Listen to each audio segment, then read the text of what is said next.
हाय, आपके साथ मैं हूँ Surabhi Sharma. India TV YouTube channel subscribe करिए, बेल आइकन दबाएं।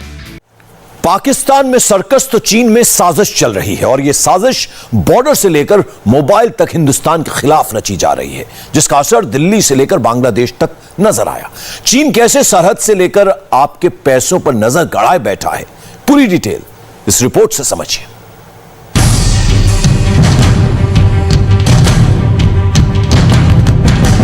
पहली तस्वीर मालदा के बीएसएफ स्टेशन की है, जहां पर बीएसएफ ने इंटरनेशनल बॉर्डर क्रॉस करते हुए एक चाइनीज को पकड़ा है। दूसरी तस्वीर दिल्ली की है, जहां पर दिल्ली साइबर पुलिस ने 11 लोगों को गिरफ्तार किया है, जो चाइनीज के इशारे पर धोखाधड़ी कर रहे थे।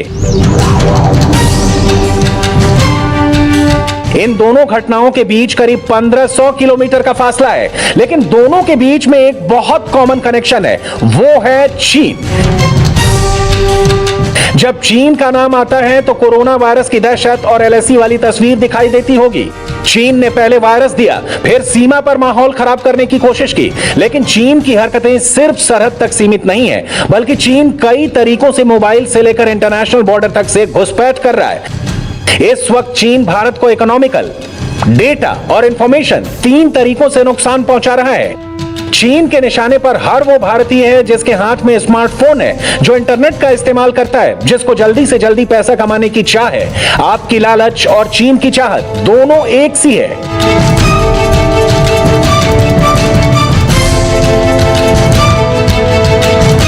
चीन की चालबाजी समझने के लिए उसकी एक एक एक्टिविटी को, काम करने के तरीके को डिकोड करना पड़ेगा। शुरुआत करते हैं मालदा में लेटेस्ट चीन की घुसपैठ से।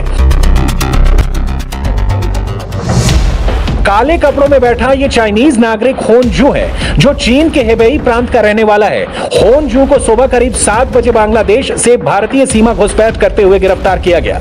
शुरुआती जांच में जब इसे इन्वेस्टिगेट किया गया तो इस चाइनीज नेशनल, जिसका नाम होनजून है, उसने बताया कि दरअसल वो घड़ी का कारोबार करता है और इंडो बांग्लादेश इस बॉर्डर के इस इलाके में वो घड़ी के कारोबार को फैलाने के लिए आया था। लेकिन जैसे ही उसने घुसपैठ की, उसका सही वो तर्क नहीं दे पाया। इसीलिए बॉर्डर सिक्योरिटी फोर्स के सीनियर ऑफिशियल्स ने जहां सिक्योरिटी एजेंसीज को अलर्ट किया, तो उसके साथ साथ चाइनीज इंटरप्रेटर को भी बुलाया गया है, ताकि इससे पूरी जांच पड़ताल हो सके। चाइनीज नागरिक के पास से लैपटॉप, बांग्लादेश की करेंसी, डॉलर, 3 मोबाइल, कई इलेक्ट्रॉनिक गैजेट्स मिले हैं। चाइनीज घुसपैठिए से पूछताछ जारी है। सच क्या है वो भी जल्द सामने आएगा।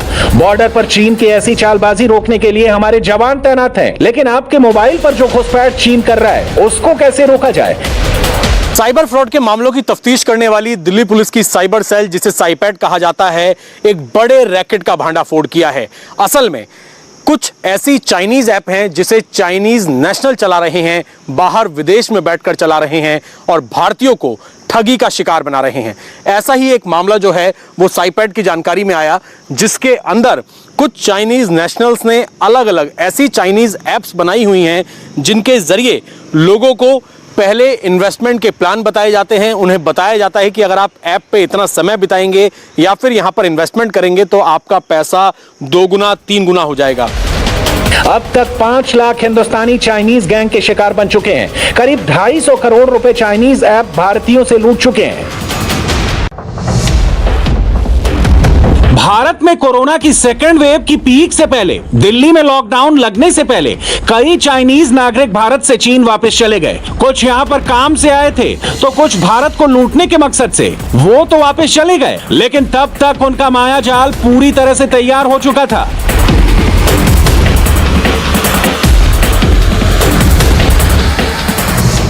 व्हाट्सएप, फेसबुक, इंस्टाग्राम, टेलीग्राम, अगर आपके मोबाइल में सोशल मीडिया के ऐसे ऐप हैं तो यह खबर सीधे तौर पर आपके लिए है। अब तक $10 लाख जीतने जैसे स्पैम मेल आते थे या मोबाइल पर बैंक संबंधी फेक मैसेज आते हैं, जिनसे आपको बार बार सचेत करवाया जाता है, लेकिन अब कुछ खास किस्म के लिंक जनरेट हो रहे हैं। Power bank, sun factory, easy plan, lightning, pocket wallet, ये वो चाइनीज ऐप हैं जिन्होंने सीधे तौर पर भारतीयों को करोड़ों में लूटा है। सोचिए, अगर आपको एक पोस्ट लाइक करने पर, एक स्टेटस शेयर करने पर, एक वीडियो पर कमेंट करने पर 1 घंटे में 10% से ज्यादा रकम मिले, तो मतलब 300 रुपए जमा किए और 60 मिनट में 310 हो गए। अगर 3000 जमा किए तो 3100 हो गए। सुनकर अच्छा लग रहा होगा, आपको भी ऐसे ऐप पर पैसे लगाने का मन कर रहा होगा। लेकिन उससे पहले जिन लोगों ने इन ऐप्स पर रकम लगाई थी, उनकी दर्द कहानी जरूर सुन लीजिए। ये जयपुर के रहने वाले सुधांशु हैं, ये दिल्ली के रहने वाले नितिन हैं, ये महाराष्ट्र के रहने वाले दिवेश हैं और ये हैं मंजप्पा। इन सभी लोगों ने power bank, sun factory, easy plan जैसे चाइनीज ऐप में अपनी कमाई लगाई थी। सोचा था कि मोटा प्रॉफिट आएगा, रातों रात सपने पूरे हो जाएंगे। लेकिन हुआ क्या, वो इनकी जुबानी सुनिए। सोशल मीडिया से फेसबुक, व्हाट्सएप में देखा पावर बैंक को में अर्निंग करना है, डिपॉजिट करना है, प्रॉफिट आता है। मेरा फ्रेंड्स बोला, मैं भी उस ऐप को डाउनलोड किया। डाउनलोड करके एक वीक अमाउंट आया, वो नेक्स्ट वीक वो बंद हो गया। हमारा 65,000 फ्रॉड किया है। हमारा फ्रेंड्स को 10,000, 50,000, 1 लाख से वो डाला है। बताना चाहता हूँ, मेरे फ्रेंड ने मुझे एक ऐप के बारे में बताया था जिसका नाम था पावर बैंक।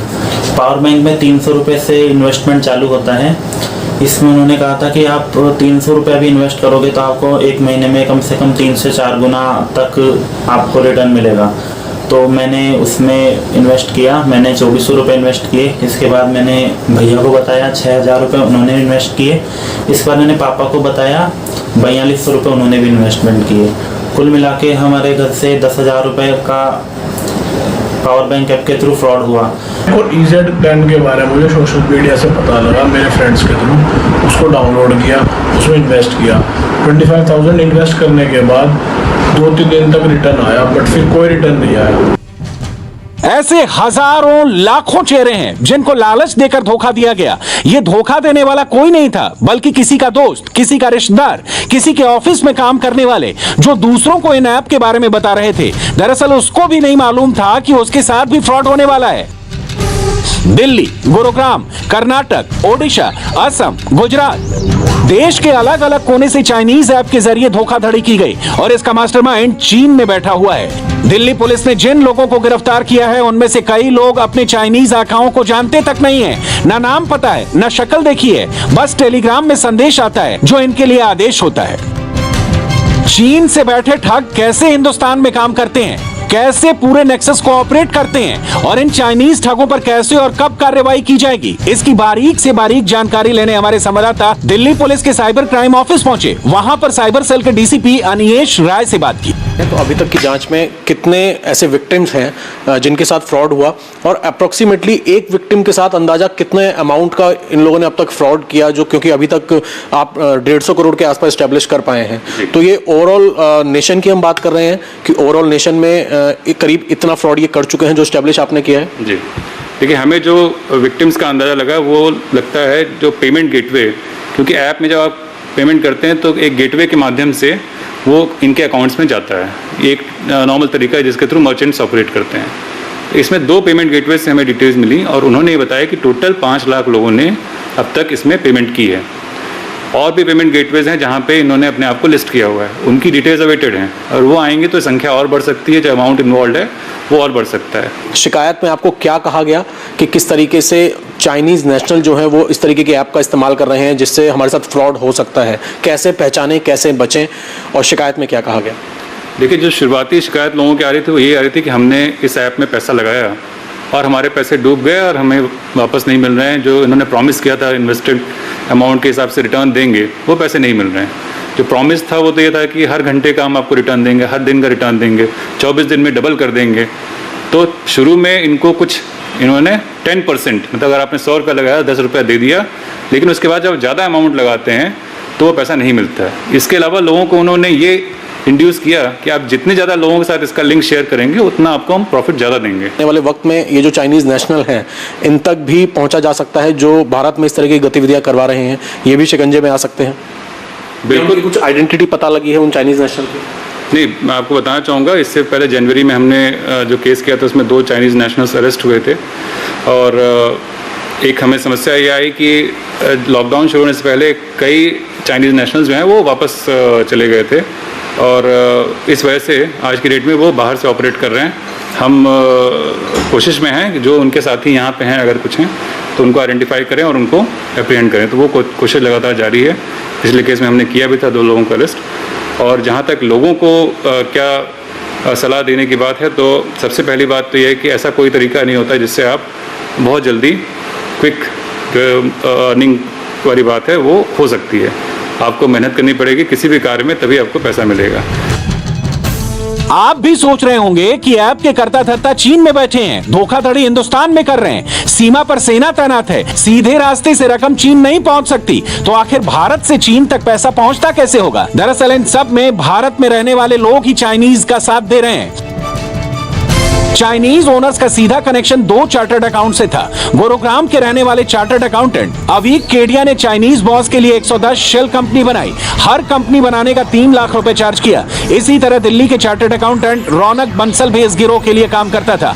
यानी जो पैसा ऐप से आता था उनको शेल कंपनियों में लगाया जाता था और फिर मनी लॉन्ड्रिंग के साथ साथ क्रिप्टो करेंसी के तौर पर चीन भेजा जाता था।